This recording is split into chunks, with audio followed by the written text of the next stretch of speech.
Welcome to my YouTube channel Ramesh online. Flash సచివాలయ వ్యవస్థలో భారీ మార్పులు.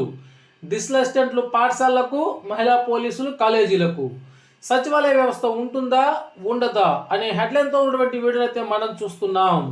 చూసే ముందుగా ఫ్రెండ్స్ ఎవరైనా ఫస్ట్ టైం మన ఛానల్ని విజిట్ చేసినట్లయితే తప్పకుండా సబ్స్క్రైబ్ చేసుకొని పక్కనే ఉన్న బెల్ ఐకాన్ టచ్ చేయండి.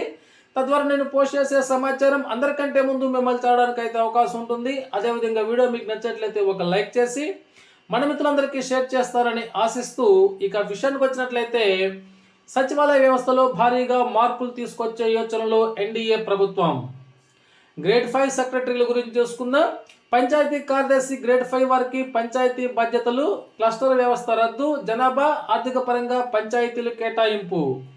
అధిక సంఖ్యలో గ్రేడ్ 5లను గ్రేడ్ 4గా ప్రమోషన్ ఇచ్చే అవకాశం. ఈ మధ్యకాలంలో ఎక్కువ మంది పంచాయతీ కార్యదర్శులు పదవీ విరమణ చేయనున్న నేపథ్యంలో ఈ గ్రేడ్ 5లకు కలిసి వచ్చేటువంటి అవకాశం.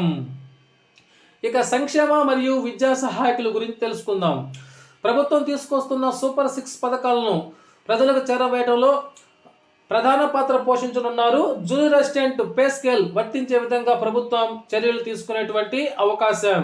ఇక డిజిటల్ అసిస్టెంట్స్ గురించి తెలుసుకుందాం. డిజిటల్ అసిస్టెంట్ను జూనియర్ అసిస్టెంట్ కంప్యూటర్ ఆపరేటర్గా మార్చుతూ స్కూల్ ఎడ్యుకేషన్ డిపార్ట్మెంట్కి మార్చే అవకాశం.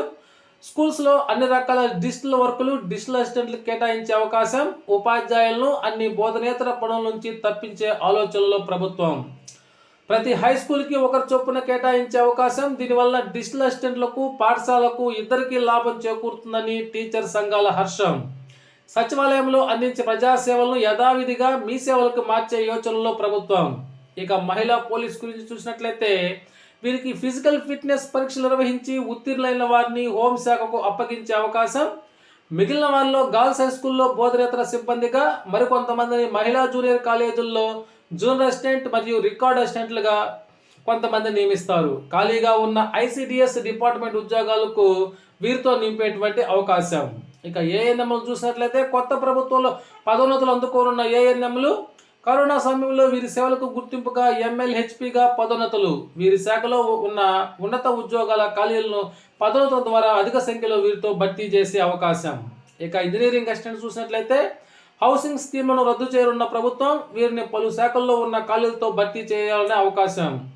విలేజ్ సర్వేయర్స్ చూసినట్లయితే అయోమయంలో విలేజ్ సర్వేయర్స్ ల్యాండ్ టైటిలింగ్ యాక్ట్ను రద్దు చేయాలన్న ప్రభుత్వం. వీరి ఉద్యోగాల మార్పులపై ఎటువంటి స్పష్టత లేదు.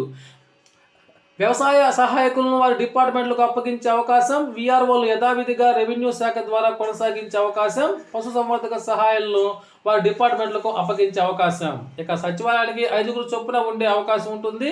వీరిలో ఉండేవారు ఎవరంటే పంచాయతీ కార్యదర్శి, సంక్షేమ మరియు విద్యా సహాయకులు, ఏఎన్ఎంలు, వ్యవసాయ సహాయకులు, విఆర్ఓలు. సచివాలయానికి 5 చొప్పున వాలంటీర్లు ఉంటారు. వాలంటీర్లకి 10,000 రూపాయల చొప్పున జీతం ఉన్న కొత్త ప్రభుత్వం. ఓకే ఫ్రెండ్స్, ఇది సమాచారం. మీకు నచ్చినట్లయితే ఒక లైక్ చేయండి.